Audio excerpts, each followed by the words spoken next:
Comienza Historia de la Iglesia. Un programa dirigido por Alberto Bárcena.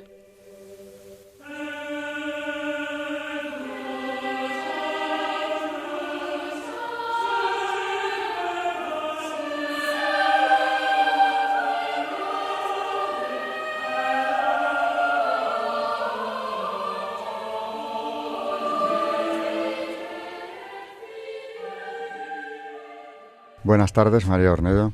Buenas tardes. Buenas tardes, Carmen Turdemontis. Buenas tardes. Buenas tardes a todos nuestros oyentes de Radio María, en este programa Historia de la Iglesia.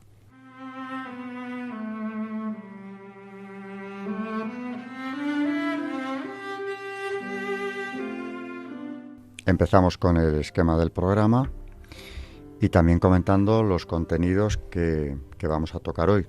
En primer lugar tenemos una sección que es Historia de la Iglesia, que realiza Carmen Turdemontis, donde vamos a seguir con la Revolución Francesa.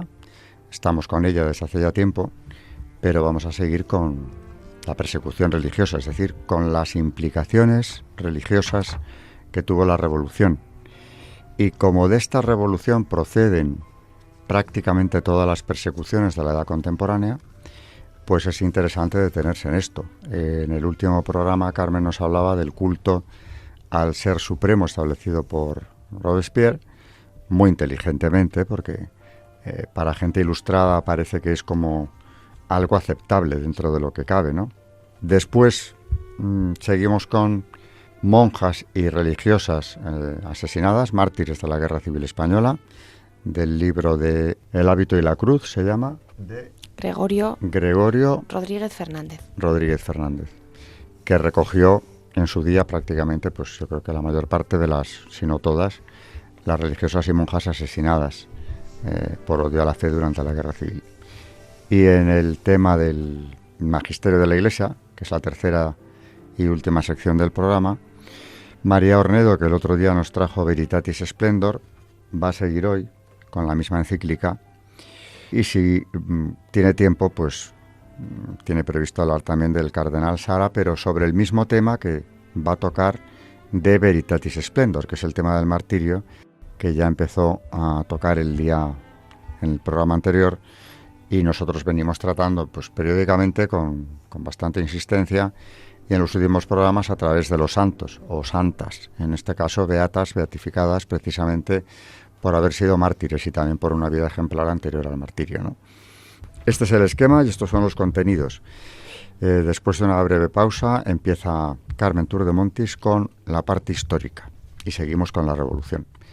Recordando, para quien no nos siga o no recuerde esto, que la Revolución Francesa es un periodo que abarca una década, y en ese periodo hubo periodos más álgidos y otros momentos menos sangrientos, pero todos son de persecución religiosa.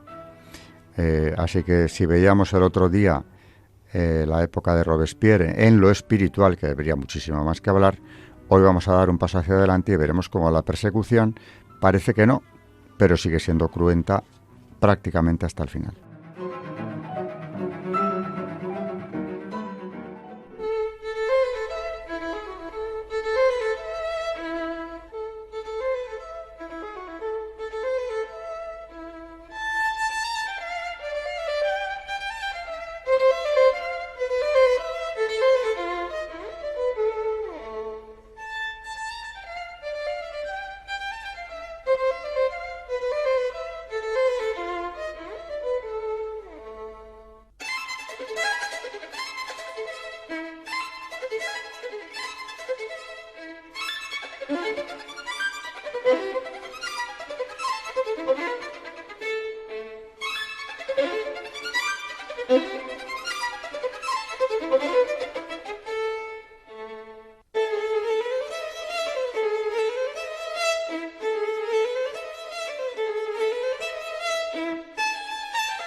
Santos en la historia de la Iglesia.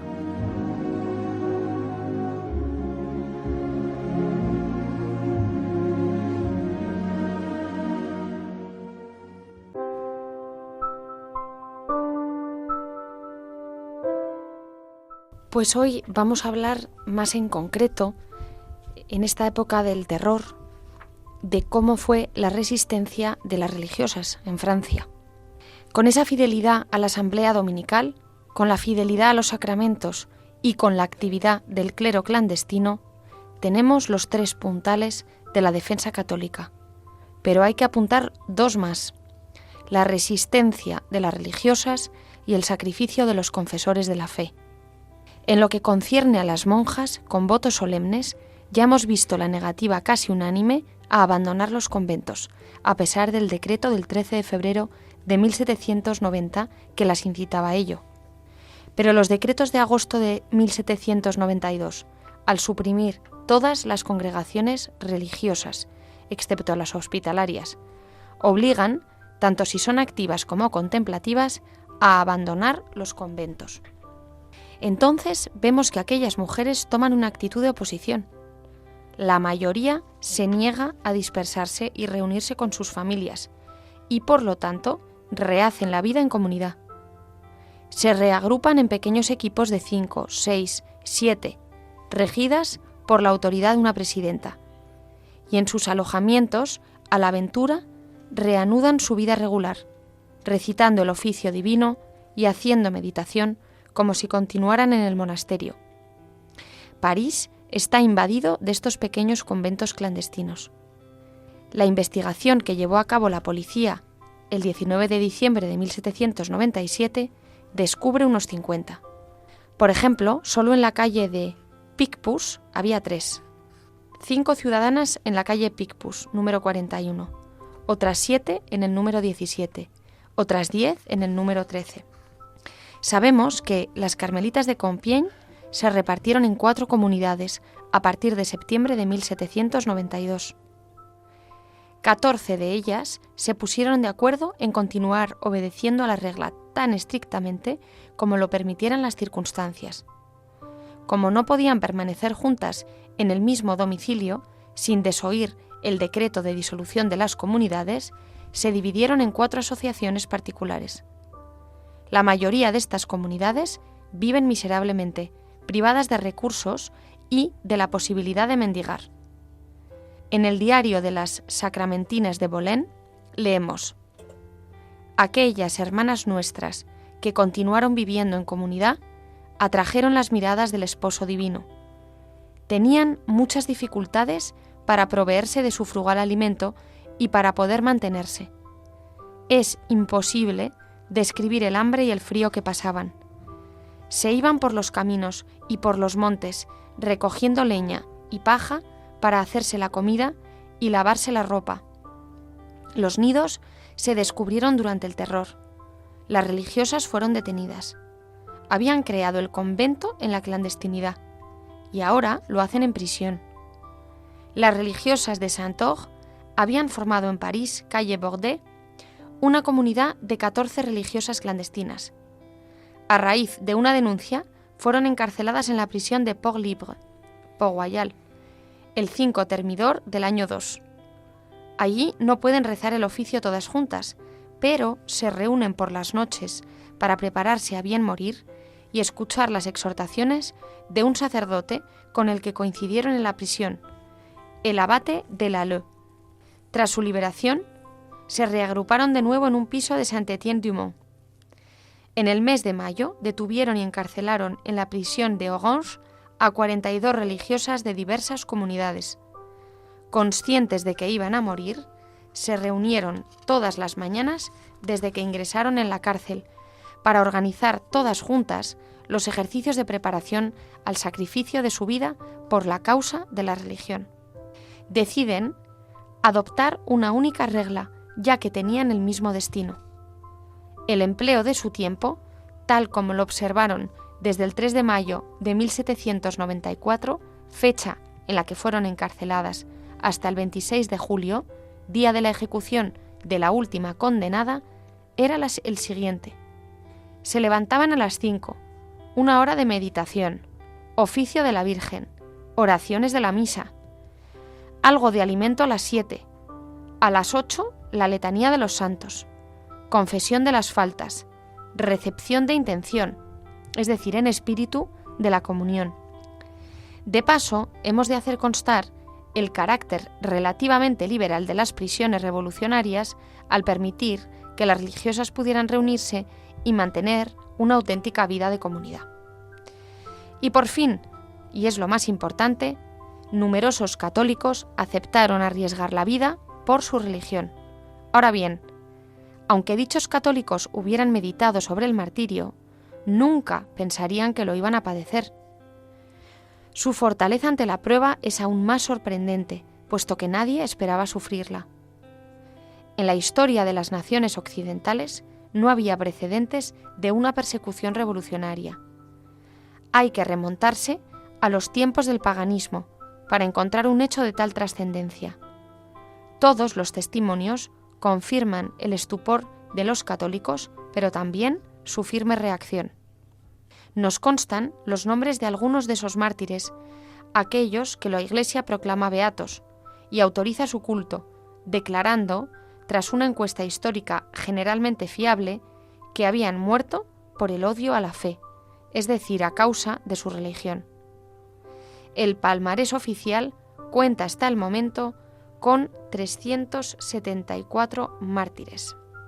Y bueno, por dar algunos ejemplos, tenemos a las 16 carmelitas de Compiègne, que fueron beatificadas en 1906, a las 14 religiosas de Valenciennes, beatificadas en 1920, a las 32 religiosas de Bolène, en 1925, beatificadas también, a Noël Pineau, que fue beatificado en 1926, los 191 mártires de septiembre, ejecutados en el antiguo convento del Carmelo el 2 de septiembre de 1792 y beatificados en 1926.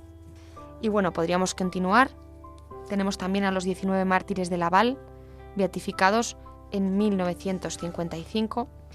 Y bueno, podríamos continuar, pero bueno, ya iremos hablando más concretamente de ellos. Lo que conduce a la suma de 869 mártires reconocidos por la Iglesia Católica o a punto de ser reconocidos. La lista en sí ya es impresionante, pero el historiador, sin esperar la decisión de la Iglesia, puede añadir a ella innumerables víctimas que perdieron la vida en defensa de su fe. Aparecen en todas las regiones de Francia, en Nantes, en Toulouse, en París, en Puy. Se puede calcular que de las 2.000 víctimas o más, aproximadamente la mitad son sacerdotes refractarios o en su mayoría. Fue el gran holocausto del sacerdote católico. Las religiosas y los fieles forman la otra mitad. Las mujeres aparecen en aplastante mayoría, ya que las 3/4 partes de laicos asesinados fueron mujeres. Entre los 99 mártires de Angers, 83 eran mujeres y 3 de ellas religiosas.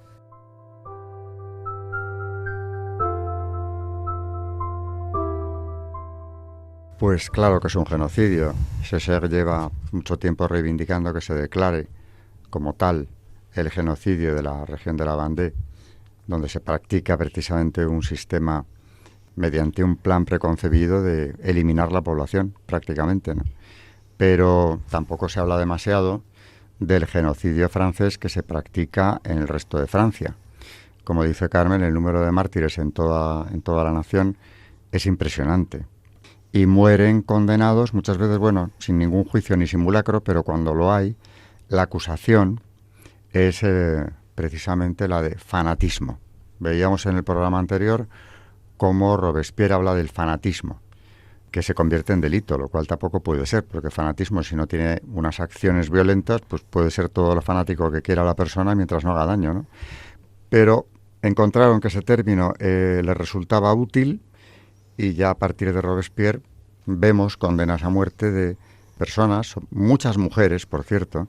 Estoy pensando en el caso de una madre y 2 hijas, que son ejecutadas, bueno, la madre ejecutada, las hijas encarceladas, por fanatismo o fanatismo invencible. Pero es una persecución, se quiera ver como se quiera, ¿no? Y el tema de Francia y sus mártires de la Revolución es un tema todavía pendiente, en el que quedan muchos procesos por acabarse, otros incluso por abrirse, en todos los puntos de la geografía francesa. La Vendée es una hecatombe realmente de un territorio concreto, donde la desaparición de personas, la destrucción de casas, pueblos, matanza de niños y mujeres, tiene unas proporciones que no se dan en ese número en otros puntos de Francia, pero persecución durísima e igualmente demencial contra la población civil, no digamos ya contra el clero, lo vemos en cualquier otro punto del país. Con esto, bueno, pues una historia martirial que, afortunadamente también para la Iglesia militante, pues contará y estará contando sin duda, porque esos mártires están intercediendo por los que aquí, en este momento, nos toca afrontar una persecución distinta, en la que aquí en Europa, claro, en otros continentes es sangrienta, aquí de momento no, pero es una persecución que impide al cristiano adecuarse a la legislación y por lo tanto le amordaza en cuestiones vitales, como es la propia educación de los hijos, ¿no? O la defensa de lo que tenemos que defender los cristianos católicos concretamente, ¿no? Como es la vida. A mí me gustaría comentar también que me ha dejado muy impresionada cómo las religiosas francesas, en este caso, tienen tan clara su misión, de su vocación, que incluso pudiendo huir con sus familiares, estaba absolutamente prohibido volver a hacer congregaciones. Lo primero que hacen ellas es hacer congregaciones con una superiora, vuelven a hacer su jerarquía, con sus horas de rezos y se arriesgan, claro, a ser detenidas porque están, pero claramente ellas tienen su vocación muy clara y lo primero que hacen, estén en la cárcel o en un apartamento donde estén, es volverse a reagrupar y volver a hacer pues como si realmente estuvieran en un convento. Lo que ocurrió, nuevamente nos recuerda el tema a la Guerra Civil Española, aquí en Madrid, en el mismísimo Madrid, donde la persecución es en número mucho más importante que en otros lugares de España. Las vemos reunidas cuando pueden en comunidades y recibiendo la Eucaristía de manos de sacerdotes que, jugándose la vida, celebran misa en domicilios particulares o en los lugares donde puedan estar. No solo las religiosas, que también, por supuesto, sino también católicos que quieren asistir al culto divino cuando tienen ocasión y se jugaban la vida, lo sabían perfectamente.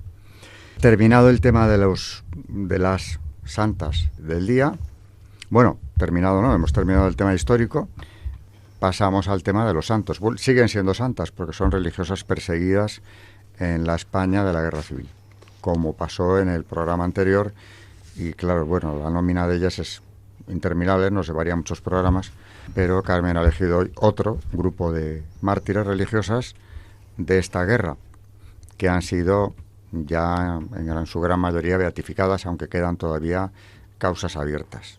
Pues continuamos con esta obra del hábito y la cruz, de Gregorio Rodríguez Fernández, de todas estas religiosas asesinadas en la Guerra Civil Española. Y hoy vamos a continuar con las Hijas de la Caridad de Valencia. Este asilo fue fundado en 1855 para acoger a los lactantes que se quedaban huérfanos, en el mayor desamparo y miseria, a causa de la epidemia de cólera que hizo estragos en la región valenciana. En el momento de su fundación, se adscribieron al centro 5 hijas de la caridad, que empezaron cuidando a 7 niños. Su número fue ascendiendo en los años siguientes, de tal forma que en 1935 había acogidos 250 niños de ambos sexos. La norma era que al cumplir los 7 años eran entregados a sus familiares o a otros centros benéficos. Al comienzo de la Guerra Civil formaban la comunidad 7 hermanas, las cuales recibieron el día 25 de julio a los miembros del Partido Comunista que vinieron a hacerse cargo del asilo. Al cabo de una semana, las hermanas fueron expulsadas. La superiora, Sor Ignacia Ferrer, distribuyó a las hermanas de 2 en 2 en las diversas casas del pueblo que se habían ofrecido para acogerlas. Allí permanecieron recluidas, rezando, cosiendo y bordando. Al cabo de un tiempo, su presencia en la vivienda fue detectada y tras una denuncia de una mujer que las vio por el balcón de la casa, se presentó una noche del comité conocido con el nombre de la Calavera. Las detuvieron y encarcelaron a todas, excepto a Sor Concepción Pérez, porque era de la casa y natural del pueblo. Aquella misma noche intentaron abusar de ellas, según declaraciones de 2 testigos, también presos en la cárcel, que las oyeron gritar: primero morir, primero morir. Eso no. Las sacaron de la cárcel en la madrugada del día siguiente, en torno a las 4 o 5 de la mañana del 19 de agosto de 1936. Llegaron a un campo de naranjos, en el término municipal de Benavites, entre Llosa y Almenara, a pocos metros del límite con la provincia de Castellón. Debajo de un limonero, cerca del cementerio, las bajaron del coche y las fusilaron. Avisaron al sepulturero de Benavites, quien las metió en su carro y luego las enterró en la fosa común. Este hombre declaró posteriormente que una tenía gafas, otra medias blancas y Sor Rosario tenía la cabeza totalmente deshecha, pues habló fuerte a los asesinos. Los autores del asesinato se fueron a vivir a Sagunto, a la propia casa de un sobrino de Sor Concepción Pérez, un sacerdote llamado Mariano Moreno Pérez, que también fue asesinado. Acabada la guerra, fueron reconocidos sus cuerpos y llevados a la Cartuja del Puig, donde finalmente fueron entregadas en un panteón osario junto a los restos mortales de otras hermanas fallecidas. Los datos más relevantes de estas 3 religiosas son los siguientes. Estaban Sor Rosario Ciércoles Gascón, que había nacido en Zaragoza en 1873.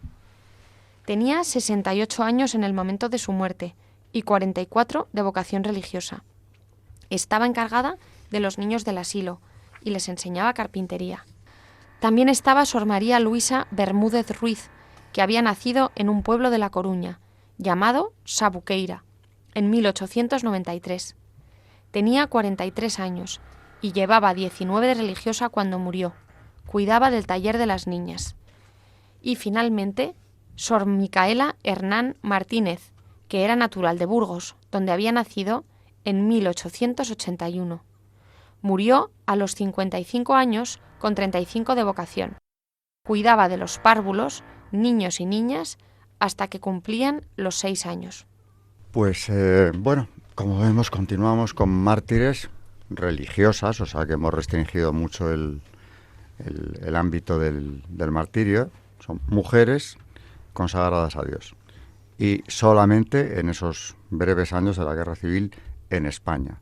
Así que el número de mártires, desde luego, como he dicho ya en anteriores ocasiones, ahí los tenemos, pidiendo por España y pidiendo por la Iglesia. O sea que son grandes defensores nuestros a los cuales conviene mucho encomendarse. Porque si han dado su vida por Dios, desde luego no van a dejar de ser atendidos ahora. Bueno, sobre esto, del tema del martirio que venimos tratando ya desde hace tiempo, María Ornedo también nos habló en Veritatis Splendor de esta cuestión. Resulta que muchos de los mártires, o de los santos, mejor dicho, que tienen más devoción dentro de la Iglesia desde siempre, pues son mártires. Muchos de los santos son mártires. Algunos han destacado por su obra en esta vida, otros pues han tenido una vida, si se quiere, igualmente fiel al Evangelio en su mayor parte, pero han destacado sobre todo en el momento de su muerte heroica por dar la vida por la fe, por Cristo, ¿no? Pero si pasamos revista, desde San Esteban hasta hoy, nos encontramos con una nómina de mártires impresionante. No es casualidad que en las letanías a la Virgen María se la llame también Reina de los Mártires, porque lo es, que duda cabe que es un grupo destacado, como también es Reina de los Confesores, que son aquellos que confesaron su fe. Y este valor que hay que tener ante el martirio, es decir, ofrecer la vida, muchos santos lo han pedido, sin obtenerlo a veces. Por ejemplo, Santa Teresa quiso ser mártir siendo prácticamente una niña. No lo consiguió, pero se escapó de casa con su hermano, camino de tierra de infieles, para encontrar la muerte. O sea que ese deseo del martirio, como una expresión suprema de amor y fidelidad a Dios, no es nada extraño. Nos puede parecer hoy más raro en una sociedad muy secularizada, pero en la del siglo XVI, que es en la que vive ella, pues no era tan extraño. Y en los primeros tiempos del cristianismo, todavía más. el ideal del martirio se daba de una forma bastante extendida. Tanto que dentro de la Iglesia también hay padres que les hacen ver que no debe buscarse el martirio. Aceptarse sí, pero buscarlo no. Y desde luego la doctrina de la Iglesia en esto poco ha variado, porque el propio Juan Pablo II decía que si siempre es condenable quitar la vida del inocente, puede ser incluso loable y hasta obligado dar la propia por amor al prójimo y por amor a Dios. Es decir, por caridad y por defender la verdad, dice exactamente. O sea que esto no es cosa de la antigüedad. A día de hoy los mártires en África son miles, concretamente en Nigeria, en el norte de Nigeria. En los últimos 20 años creo que la cifra se acerca a unos 60.000. Es una cifra pavorosa, que se silencia sistemáticamente, pero que están ahí. Y por mucho que lo silencien, estos mártires están haciendo la misma labor en beneficio de la Iglesia que todos los que ya son conocidos están en los altares. Mártires hay en Asia también, en los países de mayoría musulmana, por supuesto que también. Y como digo, hay otro martirio que no es de sangre, pero es meritorio, que es el martirio de la coherencia, de todos aquellos que no pueden adecuarse a la legislación de su país, pero se ven perseguidos y atacados en su conciencia cuando se les impone aceptar cosas tan graves como es, y se está practicando ya, por ejemplo, en la propia Francia, bueno, en la Unión Europea ya con el informe Matic, que penalizaba o quiere penalizar la objeción de conciencia, dieron un paso importante. En la Francia de Macron, que incluye el aborto como derecho fundamental, desde el momento en que lo incluye en la Constitución, se ha dado un paso de gigante en este sentido. Porque, claro, la objeción de conciencia no se va a permitir al personal sanitario, puesto que es un derecho fundamental. Y si se reconoce el aborto como una libertad, como una expresión de libertad, un derecho fundamental de la mujer, pues difícilmente se podrá defender que se la quiera auxiliar en ese trance, ¿no? Cuando en realidad no deja de ser lo que es, un crimen contra una criatura que no ha nacido, pero que no por eso es menos humana, porque lo es desde el principio. Hace poco, preparando una conferencia sobre este tema, la regeneración moral, me centré en el aborto especialmente y tomé como referente a un católico comprometido que es un referente en toda Europa, Gregor Pipang, que dirige el Centro Europeo para la Ley y la Justicia, que tiene un artículo publicado hace 2 años en la NEF, periódico francés católico, que busca formar e informar, fundado en el 91, no es un residuo de tiempos antiguos, sino que la Iglesia ahí ya está reaccionando hace tiempo, porque la persecución ha sido más visible que en otros sitios. Y Pipang, hablando del aborto, dice que desgraciada sociedad aquella en la que se toma como referente de libertad la destrucción de la vida humana. ¿Por qué hemos llegado a esto? Nos quieren vender el aborto como una libertad conquistada, cuando es la eliminación de un ser humano. De manera más o menos cruenta, pero es lo que es. Y por otro lado, también él, hablando de las implicaciones que tiene el aborto y su aceptación social o su imposición de esta aceptación, llama a la Iglesia a llevar a cabo una pastoral más explícita en torno al aborto. Y dice en ese artículo, en la NEF, hay que hablar del niño. ¿Y el niño qué pasa con él? No solamente los derechos humanos del niño que va a ser eliminado, sino ¿qué es el niño? Dice Pipang. Digámoslo abiertamente, sobre todo los pastores que hablen de esto. ¿El niño es un ser conocido y amado de Dios? Se pregunta de forma retórica, porque la respuesta es que sí, evidentemente. ¿Tiene alma? Claro que la tiene. Solo Dios puede dársela, pero se la ha dado ya. ¿Tiene un destino inmortal? Lo tiene. O lo tendría si no le fueran a matar dentro de su madre.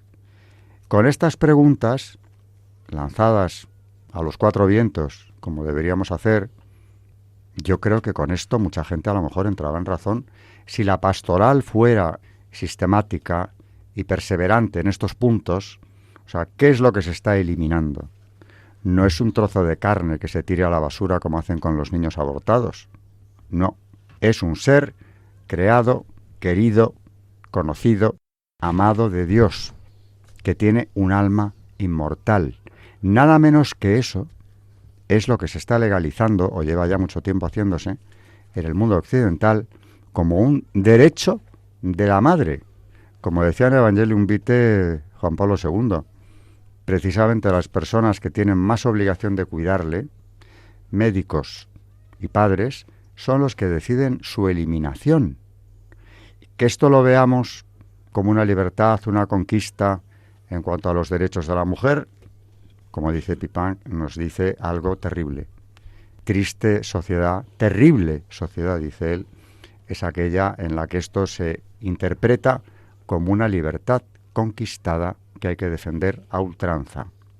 En el caso de Francia, Macron llegó al extremo, eso sí que es fanatismo, de blindarlo en la Constitución para que sea más complicado volver, si se quisiera, a revertir la situación y eliminarlo de la legislación. Ha sido una imposición de una minoría, en definitiva. La Francia de los 60 no quería esto. De hecho, el feminismo francés de aquella época estaba liderado por un grupo llamado Maternidad Feliz, dirigido por mujeres, que no eran en absoluto contrarias a la maternidad, sino todo lo contrario, como el nombre expresa.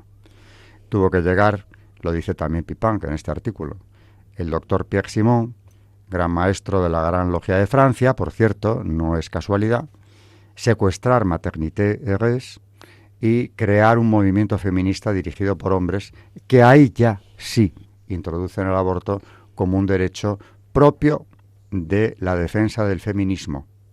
Pero las mujeres no buscaban eso, estaban en otra cosa muy distinta.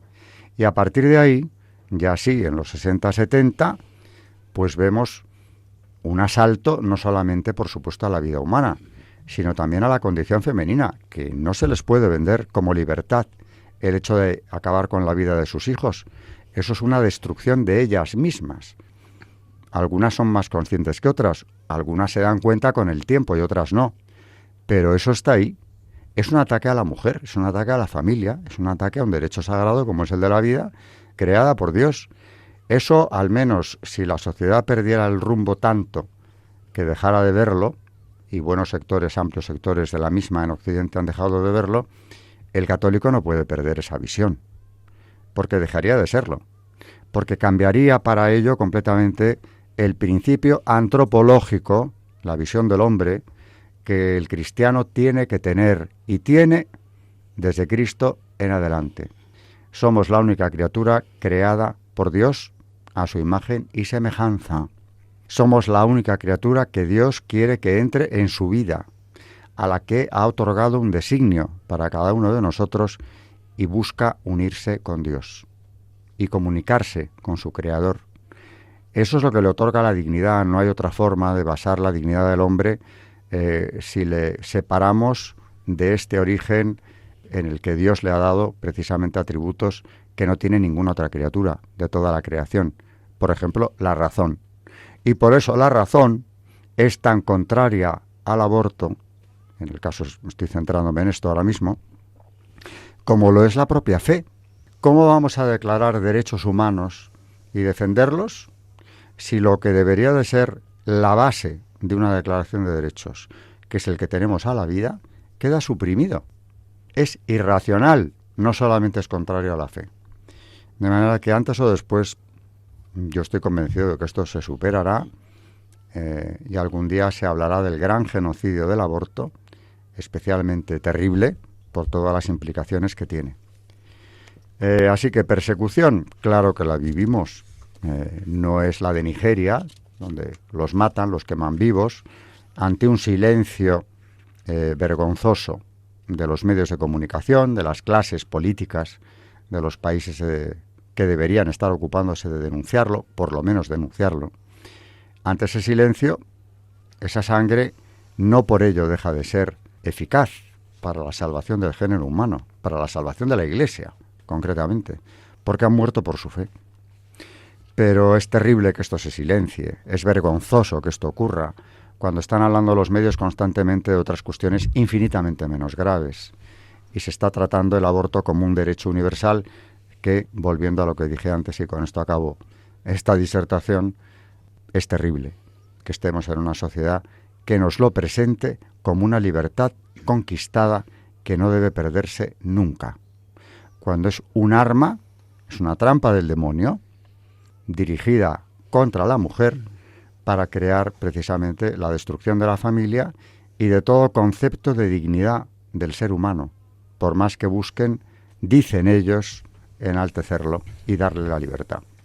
Y con esto pasamos ya a la tercera y última sección, donde María Ornedo nos va a hablar nuevamente de Veritatis Splendor y, si tuviera tiempo, también de una obra del cardenal Sara, Dios o nada, que enlazaría con el tema que va a tratar.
El Magisterio de la Iglesia.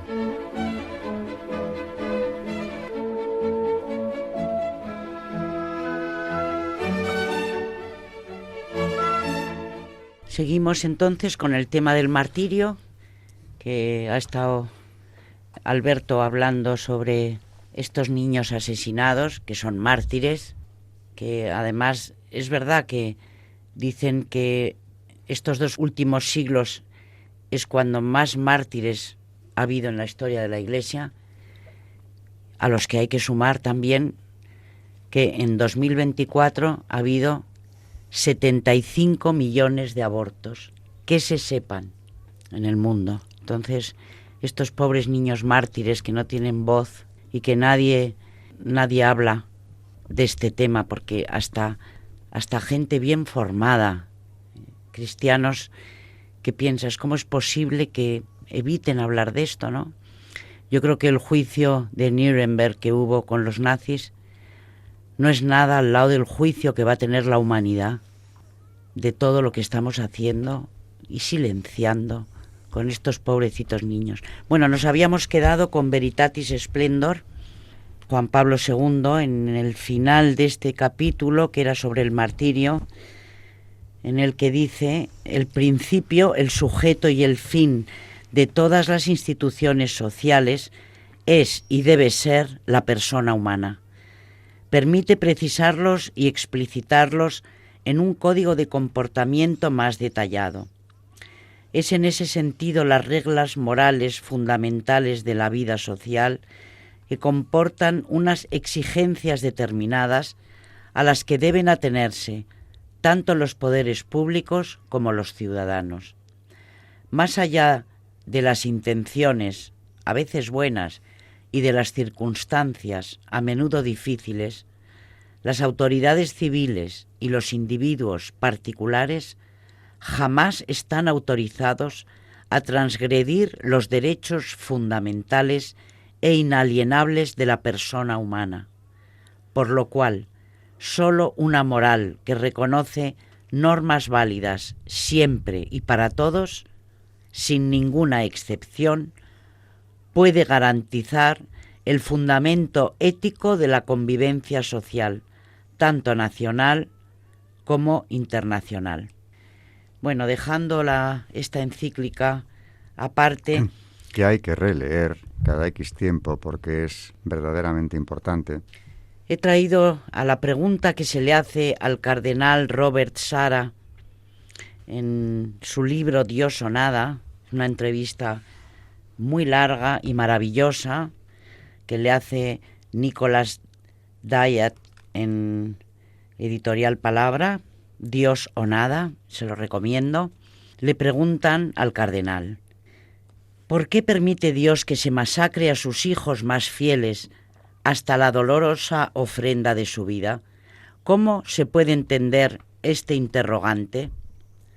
Los mártires, dice el cardenal, constituyen la señal de que Dios sigue vivo en medio de nosotros. Su amor misericordioso se manifiesta de forma visible y tangible en Jesucristo, quien prometió no dejar a la Iglesia ni a los que han elegido seguirle con fidelidad. Sabed que yo estoy con vosotros todos los días hasta el fin del mundo. Mateo 28:20. Ahora su presencia es tangible en sus discípulos perseguidos. Saulo, Saulo, ¿por qué me persigues? Respondió: ¿quién eres tú, Señor? Y él dijo: yo soy Jesús, a quien tú persigues. Hechos 9:4-5. Los mártires no solo son la presencia física de Jesús en un mundo hostil y cerrado al Evangelio, sino también la respuesta más radical del hombre al amor de Dios. Porque no hay mayor prueba de amor que dar la vida por aquellos a quienes se ama. Dios se ha entregado a nosotros hasta morir. Con la muerte respondemos real y plenamente al amor de Dios. En Deus Caritas Est, Benedicto XVI escribía con firmeza: tampoco en el Antiguo Testamento la novedad bíblica consiste simplemente en nociones abstractas, sino en la actuación imprevisible y en cierto sentido inaudita de Dios. Este actuar de Dios adquiere ahora su forma dramática, puesto que en Jesucristo el propio Dios va tras la oveja perdida, la humanidad doliente y extraviada.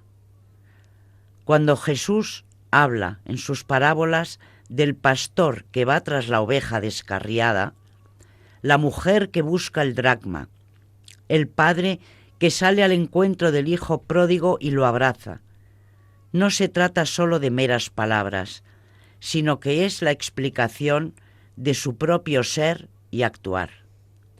En su muerte en la cruz se realiza ese ponerse Dios contra sí mismo, al entregarse para dar nueva vida al hombre y salvarlo. Esto es amor en su forma más radical. También hoy, en la muerte cruel de tantos cristianos fusilados, crucificados, decapitados, torturados y quemados vivos, se cumple ese ponerse Dios contra sí mismo para dar nueva vida y salvar al mundo. Según las estadísticas, enero de 2014, en una tercera parte de los 198 países encuestados se llevan a cabo graves persecuciones contra los cristianos. Muchos de los que se declaran de Cristo son perseguidos en todo el mundo. Hay numerosos historiadores que aseguran incluso que la mitad de los mártires cristianos de toda la historia de la Iglesia hallaron la muerte en el siglo XX. Pero la sangre de los mártires cristianos habla un lenguaje distinto de la de Abel, Hechos 12:24. No exige venganza ni castigo, sino perdón y reconciliación. El mártir representa un testimonio de amor y un ejemplo de fe para quienes se abren al Dios de misericordia y de verdad. Eso explica el éxito inesperado en Francia de la película de Dioses y Hombres, que cuenta la historia de 7 monjes cistercienses del monasterio asesinados en marzo de 1996. Por otra parte, ¿No son admirables las palabras del testamento de Bhatti, político católico pakistaní muerto a causa de su fe en marzo del 2011? Me han propuesto altos cargos de gobierno. Se me ha pedido que abandone mi batalla, pero yo siempre me he negado, incluso poniendo en peligro mi vida. No quiero popularidad, no quiero posiciones de poder. Solo quiero un lugar a los pies de Jesús. Quiero que mi vida, mi carácter, mis acciones hablen por mí y digan que estoy siguiendo a Jesucristo. Este deseo es tan fuerte que consideraría un privilegio que en este esfuerzo y en esta batalla por ayudar a los necesitados, a los pobres, a los cristianos perseguidos de Pakistán, Jesús quisiera aceptar el sacrificio de mi vida. Quiero vivir por Cristo y quiero morir por Él. Da la impresión de estar escuchando de nuevo al mártir San Ignacio de Antioquía, llegado a Roma para padecer las peores injurias, para ser molido por los dientes de las bestias. Tampoco puedo olvidar los rostros de Shahab Masih, de 30 años, y de su mujer Shama Bibi, de 24 y embarazada, quemados vivos, arrojados a un horno de fabricar ladrillos el 4 de noviembre de 2014 en Pakistán, dejando 3 hijos. Shahab Masih y Shama Bibi murieron silenciosamente, como holocaustos ofrecidos al Dios del amor. Pero el silencio de las víctimas no justifica la indiferencia culpable ante los miles de cristianos que mueren a diario. No se puede ignorar el grito de dolor del profeta Isaías. El justo perece, pero nadie presta atención. Los hombres piadosos desaparecen, sin que nadie discierna que ante la maldad desaparece el justo. Mientras que hay cristianos que mueren por su fe y su fidelidad a Jesús, en Occidente algunos hombres de la Iglesia quieren reducir al mínimo las exigencias del Evangelio. Llegamos incluso a utilizar la misericordia de Dios, silenciando la justicia y la verdad, para acoger, según los términos del último sínodo sobre la familia de octubre de 2014, los dones y cualidades que poseen las personas homosexuales para ofrecer a la comunidad cristiana.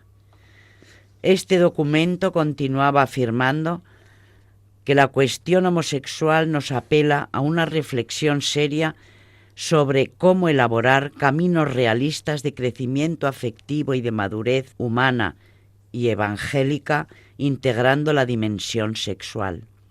En realidad, el verdadero escándalo no consiste en la existencia de pecadores, pues para ellos existen siempre la misericordia y el perdón, sino en la confusión entre el bien y el mal que se da entre los pastores católicos.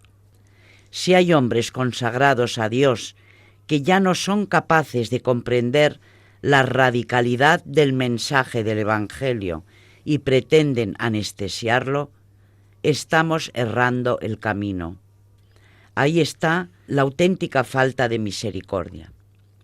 Mientras cientos de miles de cristianos viven todos los días con el miedo metido en el cuerpo, hay quienes desean evitar el sufrimiento de los divorciados vueltos a casar, que se sentirían discriminados al ser excluidos de la comunión sacramental.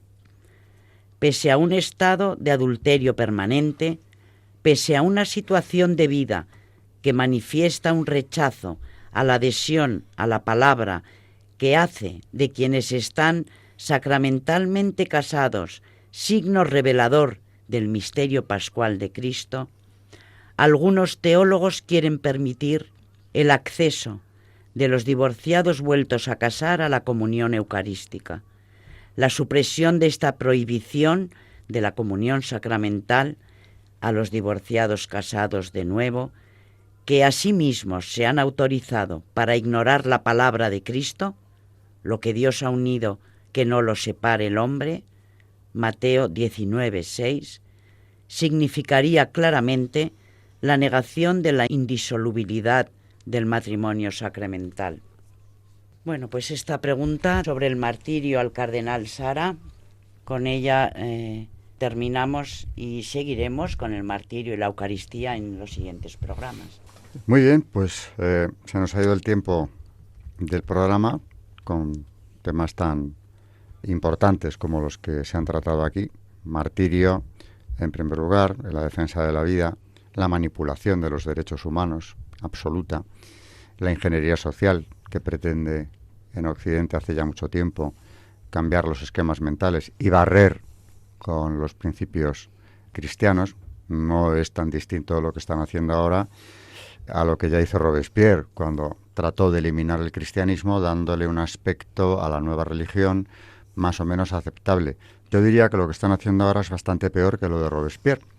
Desde un punto de vista ético, hombre, es negar a Dios porque lo quita del marco de la vida social, pero es que ahora es imponer unos principios absolutamente contrarios al decálogo, a la ley de Dios, como si fueran lo que hay que observar y respetar como derechos humanos. Es un pecado contra el Espíritu Santo. Es presentar el bien como mal y el mal como bien. O sea que estamos, en cierto aspecto, aunque no seamos conscientes de ello, viviendo una etapa peor desde el punto de vista espiritual, mucho más grave en cuanto a la acción de los gobiernos de lo que ya fue la época del terror de Robespierre en la cuestión moral.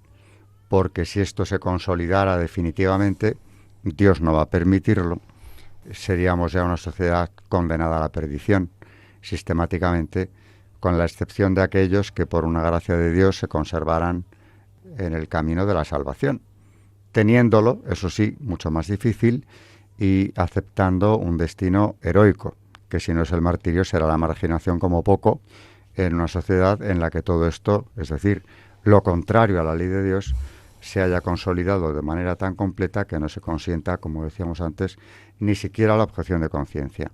Benedicto XVI habló de esto en un discurso al cuerpo diplomático, hablando de libertad religiosa, donde decía que se viven dos persecuciones, la sangrienta en tierras lejanas y la que tenemos en nuestra propia casa, contra los principios del Evangelio y contra la ley de Dios en general. Así que nos ha tocado también un tiempo difícil de un cambio no para bien, pero en el que no por eso podemos dejar, es más, todo lo contrario, tenemos que ser más testigos del Evangelio que en tiempos en los que el Evangelio se encuentra más protegido o respetado desde los ámbitos del poder. Con esto nos despedimos ya. Buenas tardes, María Ornedo. Buenas tardes y muchas gracias. Buenas tardes, Carmen Tour de Montis. Buenas tardes, muchas gracias y recordar a nuestros oyentes que pueden escribirnos al correo del programa historiadeliglesia@radiomaria.es. Buenas tardes a todos nuestros oyentes de Historia de la Iglesia en Radio María.